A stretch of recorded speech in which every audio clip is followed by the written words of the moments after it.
Albania.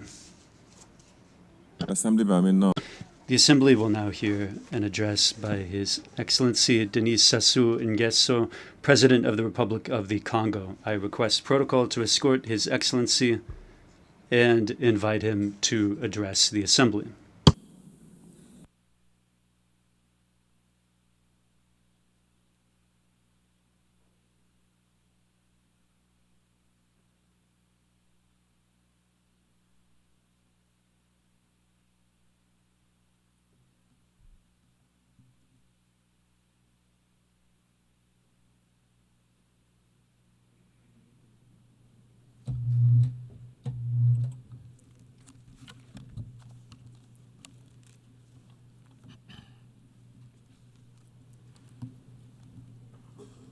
Madame President of the General Assembly, Secretary General of the United Nations, heads of state and government, distinguished delegates, ladies and gentlemen. It is with solemnity and also with my faith intact in the ideals of the United Nations that I speak to you today. We have gathered here at a time of upheaval, at a time when our collective responsibility has never been so great. We are living in a period that is characterized by increased tensions, by multiple threats and deep divisions, and yet never has the world been so in need of unity, cooperation, and dialogue. What is at stake here is not only peace or development. Indeed, it is the very future of multilateralism and of this precious humanity that all of us share in common. 80 years ago, in the wake of the horrors of the Second World War, the founders of the United Nations met and came together with the firm intention of crafting a fair and sustainable international order. They dreamed of a world where cooperation and solidarity would be the most important words, a world where diplomacy and dialogue would replace violent conflicts. Their plans were ambitious. They remain fully relevant. The United Nations was founded upon a foundation of two major principles: international solidarity, that is, the belief that the destiny of nations is inextricably intertwined with that of others, and that only a collective effort can allow global challenges to be overcome.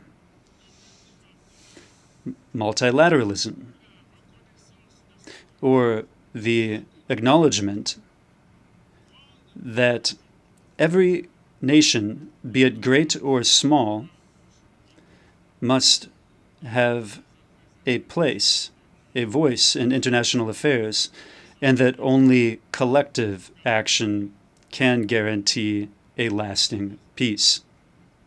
Regrettably, 80 years after its inception,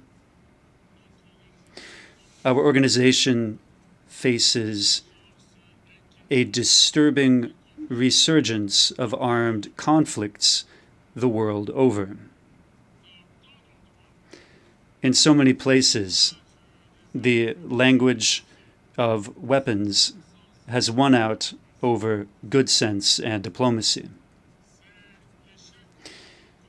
This is the failure of our collective promise, that of forging a world free from the scourge of war. It is also the sign of a weakened international system, sometimes a powerless international system, faced with the logic of confrontation. Today, we must reaffirm the primacy of law in international affairs and the need for a global order that is based not only on the force of weapons, but on established rules and rules that are shared in common. The United Nations must once more become an effective tool for conflict prevention and mediation. As an actor committed to peace and justice that works for friendship among all the peoples of the world, the Congo supports peaceful coexistence, reciprocal tolerance, and mutual understanding. This is why, in the Middle East, my country is a staunch supporter of the two-state solution. An Israeli and Palestinian state living side by side in peace. In the Caribbean, my country will continue to support the Cuban people, exhausted by decades of an embargo which is today incomprehensible. Trade tensions, technological and geopolitical tensions among great powers, which we are witnessing today, are clearly fragmenting our world and fueling distrust among nations. They are weakening international chains of solidarity, and they are undermining our capacity to tackle together the great global challenges with serious repercussions for the economies of developing countries. This is illustrated, inter alia, by instability on the markets, by increasing commodities prices, and through recurrent disturbances in supply chains. Now, as understandable as it may be, economic competition must not transform into systemic confrontation. One of the greatest successes of the United Nations was undeniably establishing a sound platform for cooperation among nations. But today, this multilateralism is under threat by national egotism and by unilateral policies, which are a source of harmful diplomatic crises. This tendency needs to be rolled back. This is because the global challenges that we face, in particular climate change, pandemics, and food insecurity, require a global response that shows solidarity, coherence, and which is concerted. The Republic of the Congo firmly believes that a stronger and more effective United Nations is the crucial condition for preserving peace and guaranteeing sustainable development. Hence, we call for a reform of its bodies, starting with its Security Council. This so as to make these bodies more representative, more transparent, and closer to the realities of our world. One can see clearly that the Security Council, in its current composition, no longer reflects the geopolitical balance of our world. Thus, the urgent need to reform it, not in theory, but in practice. Africa cannot remain marginalized. This is a continent with more than 1,400,000,000 residents. It is a continent of the future, of the youth, of potential, for which today we need to ensure full and complete participation in global decision-making. I wish to state forcefully, Africa deserves permanent representation on the United Nations Security Council.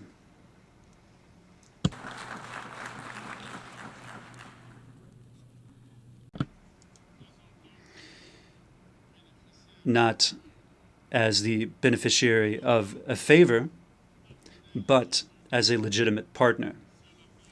This is the solemn call that the Republic of the Congo wishes to sound from this high rostrum.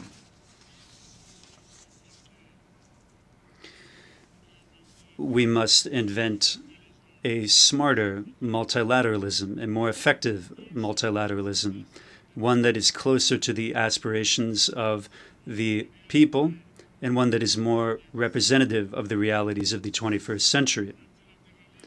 This multilateralism also needs to be made manifest through concrete acts, through tangible results, and through sustainable solutions. The peoples of the world will not judge us by our speech, but rather by what we succeed in accomplishing together. Madam President, ladies and gentlemen, there can be no lasting peace without development, and the opposite is true as well. Poverty, inequality, youth unemployment, exclusion. This is the ground that produces frustration, instability, and violent extremism. We must honor our commitments for the financing of the Sustainable Development Goals and put an end to the machinery that strangles vulnerable economies, such as unsustainable debt or unfair trade rules. International solidarity remains vital to allow for developing countries to successfully weather their transition toward a more prosperous future. This is the reason why we need to invest massively in education, in health, agriculture, infrastructure, new technologies, artificial intelligence, inter alia. The climate is a very big challenge today. It goes beyond all borders, beyond all divisions, and beyond all ideologies. It is already striking our cities, our countrysides, and our ecosystems. It is exacerbating conflicts, destroying cultures that have been around for millennia. And it is compelling entire families to tread the path of exile. Faced with this, we don't have the right to act in scattershot fashion. We need to close ranks with solidarity and with resolve.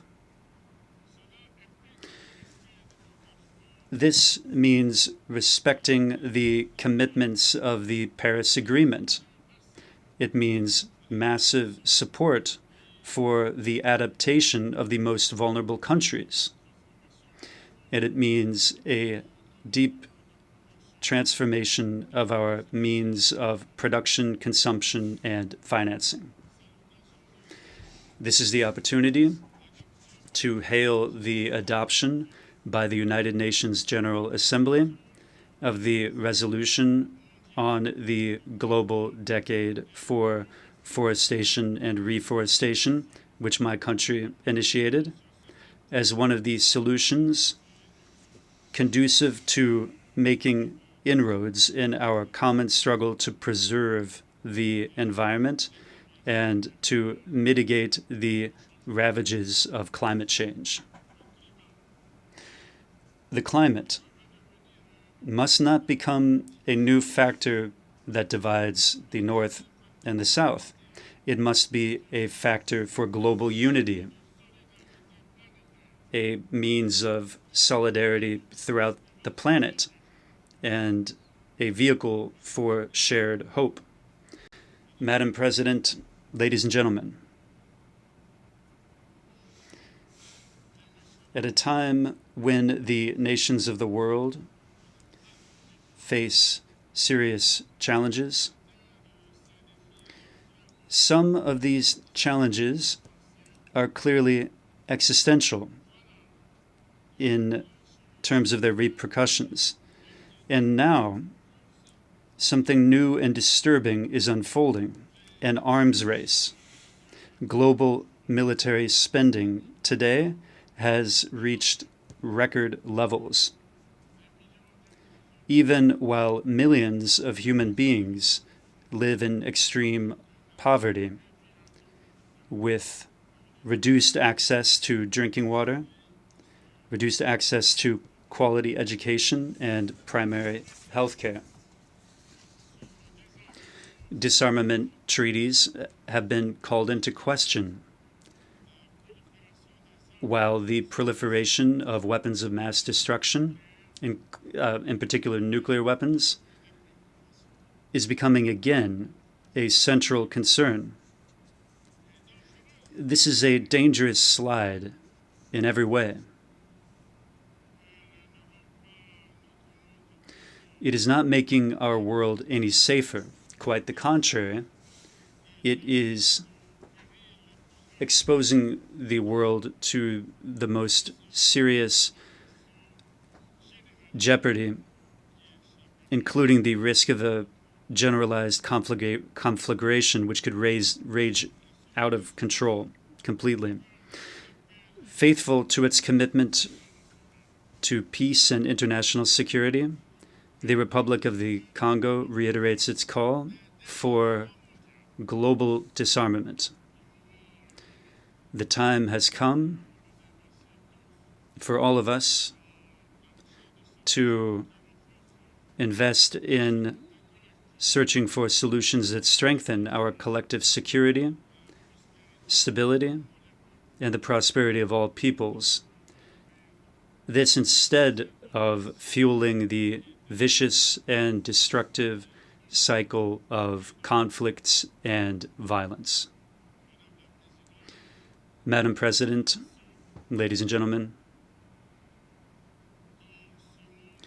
in this unstable world, many people are in doubt today. Many people are asking questions. They're asking, is the United Nations still useful? Is the United Nations still good for anything? For them, I wish to respond from this high rostrum and say clearly, yes, yes, the United Nations is crucial. But provided one condition is met, namely that the United Nations succeeds in evolving, in reforming itself, in moving closer to the people, and provided it responds concretely to the myriad challenges of the present moment. We are not condemned to war, to retreat, and to distrust. We still have the choice of courage, solidarity, and responsibility. Therefore, together, united in diversity, let us bring to life the founding promises of our organization, namely peace, dignity, and progress. Let us not allow history to be made without us. I thank you.